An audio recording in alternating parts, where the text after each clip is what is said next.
everyone, welcome back to Shruti Psychology World. Today I'm going to discuss behavior therapy. Why I am discussing this therapy? मैं ये therapy इसलिए discuss कर रही हूँ क्योंकि मेरी एक स्टूडेंट है जिसका नाम है Kanishka. She is in grade 12. उसने ये रिक्वेस्ट की है कि उसको थेरेपीज पढ़नी है जो साइकोलॉजी के ग्रेड 12 के सिलेबस में है. सो Kanishka, I am here with your request. So let's study behavior therapy, right? So behavior therapy का ओरिजिन कहाँ से आता है? behavior therapy का ओरिजिन है हमारा जो स्कूल ऑफ थॉट है बिहेवियरिज्म, उसमें से. बिहेवियरिज्म स्कूल का फाउंडर कौन था? बिहेवियर स्कूल का फाउंडर था जॉन बी वॉटसन, राइट? उन्होंने क्या बोला था? बिहेवियरिज्म स्कूल क्या कहता था? बिहेवियरिज्म स्कूल कहता था all behaviours they are learned and we learn from our environment. वो कॉग्निशंस पे, इमोशंस पे फोकस नहीं करते थे क्योंकि उनको लगता था वो सब सब्जेक्टिव है. वो ये कहते थे कि only observable behaviours they should be studied, right? उनका फोकस था, उनका जो फोकस था, they focus their interest on associative learning. वो ये कहते थे ऑल बिहेवियर्स, जो भी हमारे बिहेवियर्स हैं, they are the result of experience. All behaviours are acquired through conditioning, right? And conditioning occurs through interaction with environment. So किसका role important है? उनके हिसाब से जो रोल है वो है और interaction with environment, role of environmental stimuli, and वो ये कहते थे कि any person regardless of their background can be trained to act in a particular manner given the right type of conditioning. Right? So all behaviors, behaviors are learned, and behaviors thus they can be changed. So maladaptive behaviors जो हमारे हैं, जैसे कि हमारे को phobias हैं, हमारे को फियर्स हैं, according to them they are learned associations. हम कंडीशन हो गए हैं उनके लिए, राइट? तो यहीं से ही पिक्चर में आती है हमारी क्लासिकल कंडीशनिंग और ऑपरेंट कंडीशनिंग, लर्निंग की theories. Classical conditioning by Ivan Pavlov कहते थे two stimuli are linked together to evoke a response. जैसे कि एक बच्चा है, स्कूल जाने से डरता है. क्यों? क्योंकि स्कूल में उसके साथ बुलिंग होती है, उसको रिडिक्यूल किया जाता है, उसको इंसल्ट किया जाता है. तो उसने एसोसिएट किया दो चीज़ें, स्कूल के साथ इंसल्ट को, स्कूल के साथ इंसल्ट को, स्कूल के साथ पनिशमेंट को.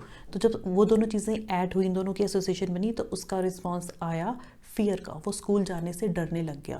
This is classical conditioning. Two stimuli are paired together to evoke a response. Response किसका? रिस्पॉन्स कौन सा आया? फियर. वो डर गया स्कूल जाने से. Then operant conditioning by Skinner. Operant conditioning उसका बेस क्या है? Rewards and punishment. We learn through rewards and punishment. Any action, any behavior that results in reward, it gets strengthened. Any behavior that results in punishment gets weakened. It is as simple as that, right? So rewards and punishment. So there is a association between behavior and consequence, action and consequence, right? So behavior, जो ये हमारी behavior therapy है, जो हम अभी पढ़ने वाले हैं, उसका origin था behaviorism school of thought में. and उनका क्योंकि जो behaviorists थे, they focus their interest on associative learning, इसलिए इसमें बिहेवियर थेरेपी जो है उसका जो बेस है वो है लर्निंग की theories, that is classical conditioning and operant conditioning, right? इसकी जो टेक्निक्स हैं. So behaviour therapy is it focus on generating solutions in a short period of time, right? And then जो बिहेवियर थेरेपी है वो ये कहती है कि बिहेवियरिज्म स्कूल क्या कहता था? All behaviours are learned. जो भी हमारा बिहेवियर है वो हमने लर्न किया है. और कैसे? हमने एसोसिएशंस बनाई हैं, कंडीशन हो गए हैं हम, राइट? तो ये कहते थे कि this behaviours can be changed. आपके जो फोबियास हैं, आपके जो फियर्स हैं, दे आर लर्नड एसोसिएशंस, जैसे मैं पहले भी बोल चुकी हूँ. तो आप उन बिहेवियर्स को चेंज कर सकते हो. ये बिहेवियर थेरेपी कहती है कैसे? With the help of certain techniques, certain skills that are scientifically valid, and they are and उनका जो बेस है दैट इज़ आर लर्निंग की theories, operant and classical, right? So they can be change. तो हमें इसमें client को ये सिखाया जाता है कि किसी ओल्ड लर्निंग के कारण आप ऐसा बिहेव कर रहे हो. So we can change your behaviour, we can change your maladaptive behaviour with help of certain techniques, right? So he learns how to behave differently. He has to make constructive changes in his behavior. So this is the base of behavior therapy. Right? Now we move on to its techniques. First is aversion therapy. Aversion therapy में क्या होता है? Here we pair your problematic behavior with punishment. ये technique कहाँ use होती है? ये technique use होती है उन केसेस में जहाँ पे हमारे को ऐसे पेशेंट्स होते हैं जो एडिक्ट होते हैं, जिनको एडिक्शंस होती हैं, से स्मोकिंग की एडिक्शन है, आप ड्रग एडिक्ट हो, आप अल्कोहल बहुत लेते हो, आप गैम्बलिंग की एडिक्शन है आपको, तो इस केस में आपको कहा जाता है, ये इंस्ट्रक्शन दी जाती है that you have to engage in that problematic behaviour at the same time. जब वो अपने उस बिहेवियर में इंडल्ज होता है, at the same time something aversive, something unpleasant is introduced. Right? तो उससे क्या होता है, और ऐसा बार बार किया जाता है, ऐसा रिपीटेडली किया जाता है ताकि उसके दिमाग में ये एसोसिएशन बन जाए कि जब मैं इस बिहेवियर में, इस प्रॉब्लमेटिक बिहेवियर में इंडल्ज होऊंगा तो मुझे एक अनप्लेजेंट, तो मुझे कुछ समथिंग अनप्लेजेंट मुझे मिलेगा, अनप्लेजेंट फीलिंग्स मुझे आएंगी, अवर्सिव. तो इससे क्या होगा, उसका जो प्रॉब्लमेटिक बिहेवियर है उसकी फ्रीक्वेंसी कम हो जाएगी और धीरे धीरे वो ख़त्म हो जाएगी. फॉर एग्जांपल, उसको स्मोकिंग एडिक्शन है, जैसे ही वो लाइटर की तरफ जाएगा, जैसे ही वो सिगरेट की तरफ जाएगा, उसको उठाएगा, eight the same time something unpleasant is introduced, like for example mild electric shock, जो कि हार्मलेस होगा, बट उसको वो दिया जाएगा और ऐसे बार बार किया जाएगा, जिससे वो एसोसिएशन बन जाएगी कि इस चीज़ को करने से मुझे पेन मिलता है, तो I have to stop it. तो this is aversion therapy. Next is systematic desensitization. Systematic desensitization का क्या मतलब है? Here you are expose to your anxiety provoking stimulus, जिससे आपको एंजाइटी होती है, जिससे आपको फियर होता है, उससे आपको एक्सपोज कराया जाता है, but in a gradual manner, gradually, systematically, step by step process. Directly नहीं एक्सपोज कराया जाता. राइट? कैसे? इसके 3 स्टेप्स हैं. Step number 1, that is your relaxation techniques. इसमें आप सबसे पहले जो क्लाइंट होता है, हमारा पेशेंट होता है, उसको एक रिलैक्स्ड स्टेट में एंटर करवाया जाता है. इसकी बहुत सारी टेक्निक्स हैं, लाइक योगा है, प्राणायाम है, जैसे उसके थ्रू भी आप रिलैक्स करवा सकते हो अपने क्लाइंट को. सबसे इसमें इम्पॉर्टेंट है प्रोग्रेसिव मसल रिलैक्सेशन. और प्रोग्रेसिव का मतलब होता है प्रोग्रेस करना, आगे बढ़ना. So here a client is asked to learn to tense and relax his muscles, and we start from toe till head. So toes से start करके हम head की तरफ जाते हैं, उसको कहा जाता है you have to tense and relax your muscles. But ये प्रोसेस स्टार्ट कैसे होता है? इसमें सबसे पहले जो थेरेपिस्ट होता है उसको बहुत ही सॉफ्ट, बहुत ही प्लेजेंट वॉइस में अपने क्लाइंट को बोलना होता है, इंस्ट्रक्शन देनी होती है कि आप इमेजिन करो, आप विजुअलाइज करो कि आप एक बहुत ही सीरीन, बहुत ही काम environment में हो, like you are in a garden, you are surrounded by natural beauty. आप imagine करो that a cool breeze is blowing. आप imagine करो that you are in a near seashore. तो इससे क्या होगा, वो relax होना शुरू होगा. And then we start our progressive muscle relaxation, where he has to learn how to relax his muscles, right? So this is the first step. इस process को काफ़ी टाइम लगता है. It is not that easy. और client has to practice. जब वो sessions के लिए आता है तब भी उसको ये प्रैक्टिस करना होता है, और उसको होमवर्क असाइनमेंट भी मिलता है that you have to work on your relaxation techniques. Right?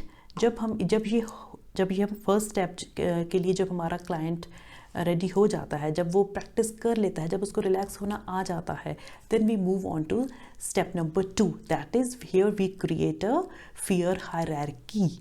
Hierarchy का क्या मतलब होता है? Sequential arrangement. हम किसी चीज़ को एक सीक्वेंस में अरेंज करते हैं, फ्रॉम लो टू कम से ज़्यादा की तरफ, कम से ज़्यादा. राइट? तो इसमें क्लाइंट को बोला जाता है now you have to make a list. List किसकी बनानी है? उस चीज़ की आपको लिस्ट बनानी है जिस चीज़ से आपको डर लगता है, जिस चीज़ से आपको डर लगता है उससे रिलेटेड आपको एक लिस्ट बनानी है, right. And you have to start from, and you have to rank on a scale of 1 to 100, and you have to go from least phobic to most phobic, least fearful to most fearful। आपने इस तरह से अपने fears को, जिस चीज़ से आपको डर है उससे रिलेटेड हमने एक लिस्ट बनानी है और उसको अपने रैंक करना है from 1 to 100 on a scale of 1 to 100।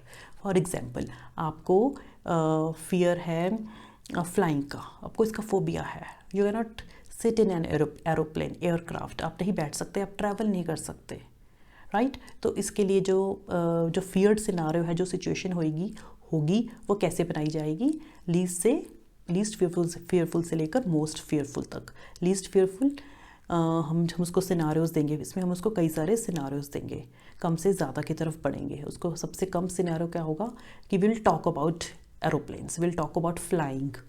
अब हम ये देंगे तो उसको वो क्या ग्रेड देगा, ग्रेड 10। अगर हम ये बात करेंगे कि you are actually sitting in an aeroplane and you are flying, तो ये उसके लिए सबसे fearful है। इस चीज़ को तो वो इमेजिन ही नहीं कर सकता, उसको इस चीज़ का तो फोबिया है, इसी के ट्रीटमेंट के लिए तो वो आया है। तो इसको वो क्या रैंक देगा, वो ये कहेगा इस चीज़ से मुझे सबसे ज़्यादा डर लगता है, तो इसको वो रैंक देगा से 100। तो इस तरह से हम एक लिस्ट बनाएंगे और इसके अंदर हम और चीज़ें ऐड करेंगे, जैसे विल टॉक फर्स्ट, जैसे कि will talk about flying, then हम उसको बोलेंगे कि हम उसको पिक्चर्स दिखाएंगे, showing him pictures regarding aeroplanes, then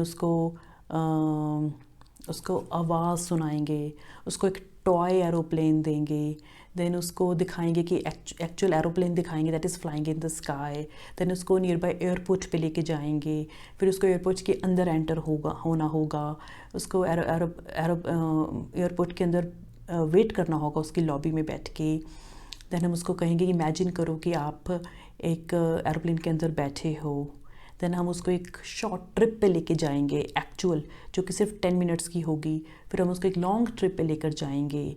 then हम उसको कहेंगे कि देन हम उसको एक ओवरसीज़ ट्रैवल करवाएंगे, जिसमें उसको he has to travel for 10 hours, right. तो इस तरह से हम एक फियर्ड सिनारियो बनाएंगे, वो सिचुएशन बनाएंगे starting from least to most phobic, right. इस तरह से वो रैंकिंग देगा, उस तरह से वो रैंक करेगा। This is our step number 2।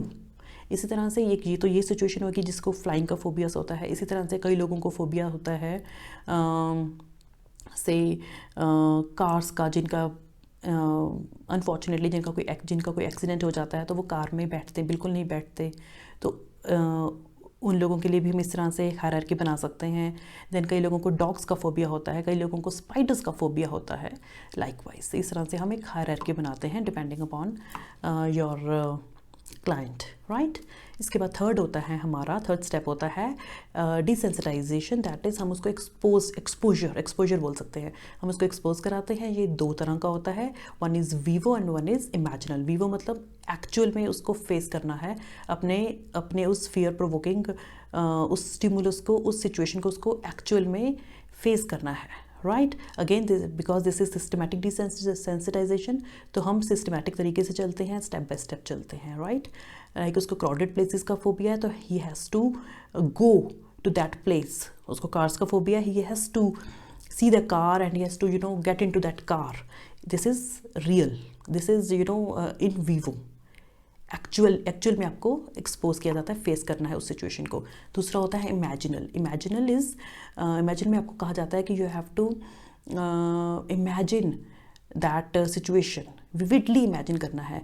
ये कहाँ सबसे ज़्यादा यूज़ होता है, पोस्ट ट्रॉमेटिक स्ट्रेस डिसऑर्डर वाले केसेस में। हमारे जो वेटरन्स होते हैं, जो वॉर जोन से आते हैं, कॉम्बैट सिचुएशन से आते हैं, जो बहुत स्ट्रेसफुल सिचुएशन से आते हैं, उनको नाइटमेयर्स होते हैं, वो हाइपर विजिलेट हो जाते हैं, वो डिप्रेशन में चले जाते हैं, तो उनको कहा जाता है, उस केस में ये यूज़ होता है, क्योंकि इन केस में हम डायरेक्टली एक्सपीरियंस उनको नहीं करा सकते, तो ये उस केस में यूज़ होता है। उसमें वो उस ट्रॉमेटिक सिचुएशन को आप इमेजिन करो, उनकी साउंड्स को, जो बॉम्ब्स की आवाज़ आपको आती है उसको इमेजिन करो, आप वो थॉट्स, वो इमोशंस जो आपको उस वक्त आते थे उनको इमेजिन करो।